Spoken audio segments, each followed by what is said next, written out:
planet's on fucking fire. Hey, welcome back to Hysteria via Backyard Politics. My name is Maddie, and we're not going to just talk about the Vietnam War. We're going to talk about correlation between that and modern-day bullshit that's happening right now. So, the Pentagon Papers were somebody telling the truth that other people didn't want to hear. If I could sum it up. So you got this guy. His name's Daniel Ellsberg. And in 1971, we'd already been in the Vietnam War for like 16 years by that point. It was a 20-year-long war, and we were already in it 16 years. He exposed that not only was the U.S. government lying about what we were doing over there, but lying about why we were there to begin with. We engaged in terror warfare against North Vietnam because we didn't like them. I'll go into that in a minute on why we didn't like them. We directly assisted the overthrow of the current South Vietnam president, and then we helped push financially and otherwise with propaganda the new South Vietnam president. The Gulf of Tonkin was exposed and exposed kind of in a way in the Pentagon Papers, because the whole reason why the United States got the public consent essentially to go into the Vietnam War was that in the Gulf of Tonkin, some North Vietnamese battle cruisers or whatever blew up some of our ships, and we're like, oh, we can't see, told you, goddamn commies, we need to go get them, they're trying to fuck with us. That actually ended up being a total lie. It was released years later that never happened at all. We just did that because we were afraid of China.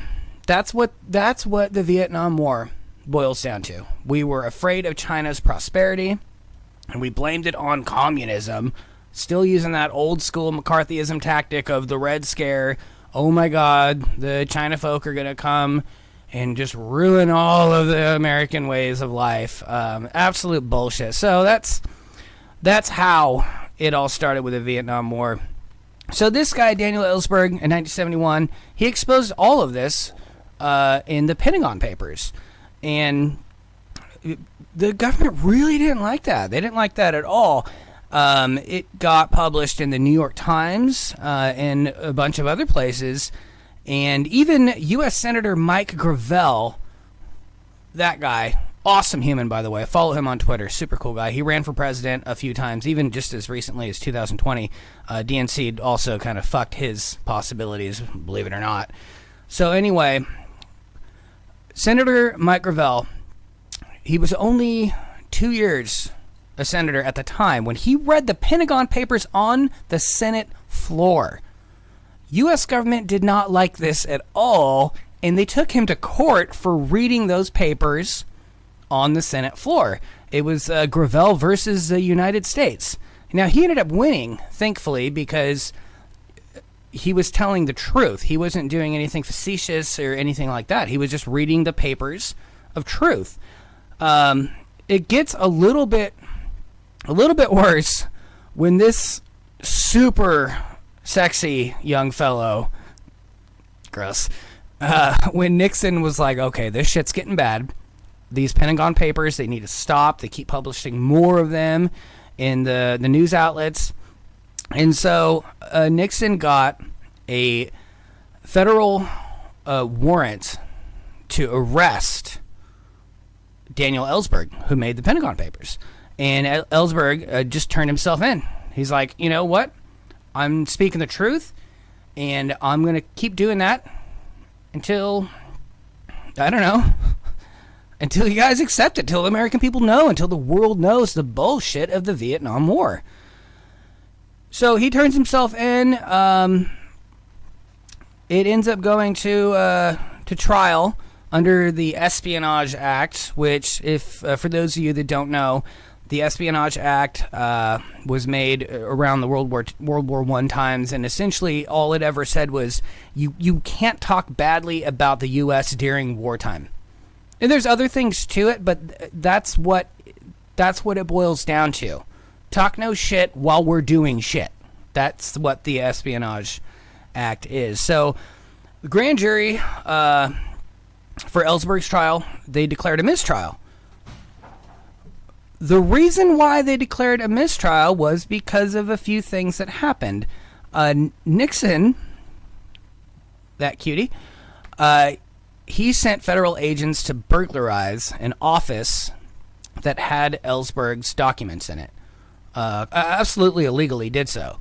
In addition, Nixon offered the judge of that whole courtroom for Ellsberg, he offered that judge the job of the director of the FBI if he found Ellsberg guilty. So because of those things coming up during the trials, they just threw it out. They said, no, the guy's innocent. So this is where we're coming out of Maddie's time machine. We're going to closer modern times. This is where we start talking about Julian Assange and how similar it is to what happened to Ellsberg. So for those of you who don't know this guy, he created WikiLeaks in 2006, and it was made for the sole purpose of uncovering things that people need to know, which is true journalism. That's all that it is. He uncovered a bunch of stuff that he put out on WikiLeaks. The illegal drone strikes in Yemen, illegal executions by the Kenyan police, the Tibetan unrest in China, the oil scandal in Peru, all these things that the mainstream media didn't want to talk about. This guy was like, no, fuck that. The world needs to know. I have the intel. I'm going to tell everybody. And the U.S. government didn't really care that much about all that until he started uncovering war crimes that the Bush administration and soon to be later the Obama administration were committing. And then when Chelsea Manning reached out to him with information, including a video where the army, literally murdered people for the sake of Iraqi freedom or fucking whatever they wanted to call it, and a bunch of other documents that she gave him, like the Afghan war logs and the Iraqi war logs, Guantanamo Bay files, all these proofs of illegal activity, war crimes committed by the United States. As soon as he started releasing that stuff via Chelsea Manning, the U.S. government got fucking pissed. Now, for the record, this episode's primarily about connecting the Pentagon Papers from back in the day and how similar they are to what Assange is going through in the stuff that he made public. The Chelsea Manning story is horrific and terrifying, disgusting, and very sad. She was a hero. She was a fucking patriot. Not just of the United States, but for the world. She was, and still is, fighting for truth. That could be its whole own episode, Chelsea Manning. But we're just going to focus on Assange today, because there's some shit. So, let's go to 2010. That's Chelsea Manning right there. This guy got really mad about the leaks that Chelsea Manning was exposing, and then, WikiLeaks and Julian Assange talking about it worldwide. And he tried to prosecute Julian Assange for, espionage or whatever. His own Justice Department said, dude, you can't do that. You can't do that, because he actually didn't commit any crimes. He's literally just a journalist doing his job. So the Justice Department talked Obama out of it. And they especially noted on, too, that if they're going to try to prosecute Julian, then they're going to have to prosecute the New York Times. They're going to have to prosecute the Washington Post and attempt to prosecute the Guardian. All these other news outlets started talking about it after they found out about it from WikiLeaks. So if you're going to take one down, you got to take them all down, and that's not freedom of speech to any degree. That's not freedom of the press to any fucking degree.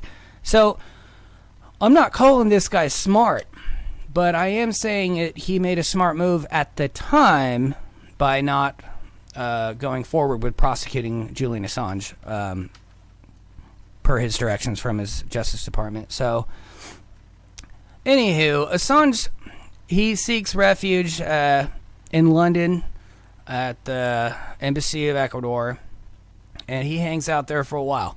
He still keeps doing his job, though. He still keeps putting stuff out on WikiLeaks, exposing corruption worldwide, especially with the U.S. government.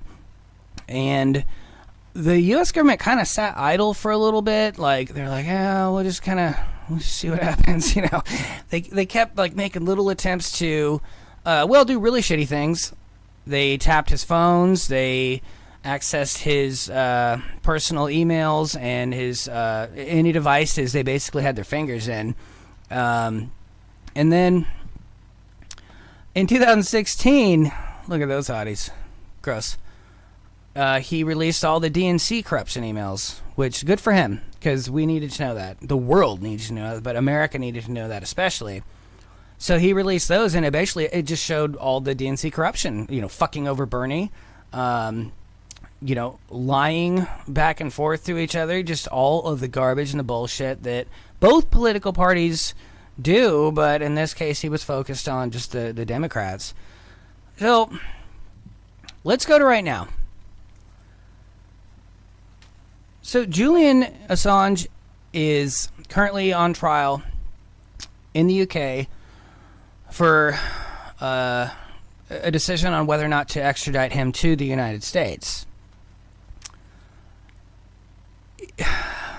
He's getting fucked. He's getting fucked from all ends, and that's why, as disturbing and terrible as this picture is, it holds weight. It's true. People don't want to know the truth unless the truth doesn't hurt them. And he's a journalist, and a true journalist, and that's not what journalists do. A good journalist tells the truth. Good or bad. That's the nature of the job, So, his trials so far have been absolutely garbage. It's only been going on for a couple weeks, but absolute garbage. His defense team wasn't even allowed to talk to him in person for the last 6 months leading up to his trial. That's absolutely garbage. And to touch on the idea of somebody getting taken to court by the federal government, by the United States, for publishing, in the history of the United States, no publisher has ever been convicted for telling the truth. And they've tried a few times. From my ratings, they've tried almost a dozen times. And now they're trying again. The truth fucking hurts, so just, deal with it and own up to it. Quit being a douchebag. So, going back to Mr. Ellsberg from 1971, the guy that made the Pentagon Papers, Ellsberg's got Julian's back 110 fucking %. Because he went through the same thing that he is going through. So much so that Ellsberg even has spoken via video link at the current Assange trials happening right now. It's just, this isn't about justice from the point of view of the federal government. It's not about justice. This is a political game of garbage and indecency. Just to kind of touch on that, check this out. Here's what Trump has to say about WikiLeaks, okay? WikiLeaks, this is what he had to say in 2010. Assange deserves the death penalty. Okay? That was 2010.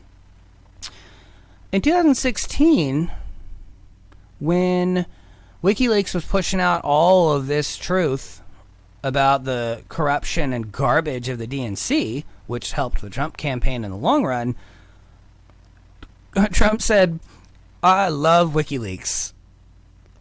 So you want a death penalty for a guy, and then now you love WikiLeaks. Got it, cool.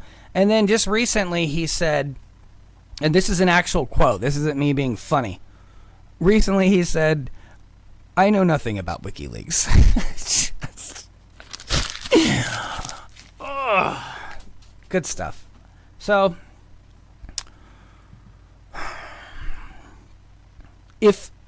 freedom of the press isn't going to be a real thing, take it out of the fucking Constitution. Because without freedom of the press, the only thing that we know is what we're told. So free Assange. Don't extradite him. If he gets extradited to the United States, he's dead. Mark my words, he's dead. He's going to get Epsteined. He's going to commit suicide in his jail cell, or he's just fucking dead. He doesn't stand a chance if he comes here. Because America's a bully. America is, they're the police of the world. And I don't know if you guys have read about how all cops are bastards, but that's what we are. We're fucking assholes. I'm lucky to live here. I'm not going to denounce that. I'm lucky to be an American and have freedom of speech. But the other side of that coin is that having freedom of speech means using your freedom of speech. It means using your freedom of the press. And right now we are suppressing that freedom. There's a lot more to know about this story with Assange and Chelsea Manning especially. Check out People for Assange on Twitter. Really, really up-to-date stuff there. A lot of information. Check out the Combo Couch on YouTube, and check out Richard Medhurst as well on Twitter and YouTube. I hope this kind of made sense. Like, history is repeating itself as it often does, and hopefully Assange is looked at like Ellsberg is looked at now. Hopefully he'll be looked at for what he is, a patriot, a hero, not like an American patriot, but like a hero, a fighter for freedom and truth. And until next time, Medicare be with you.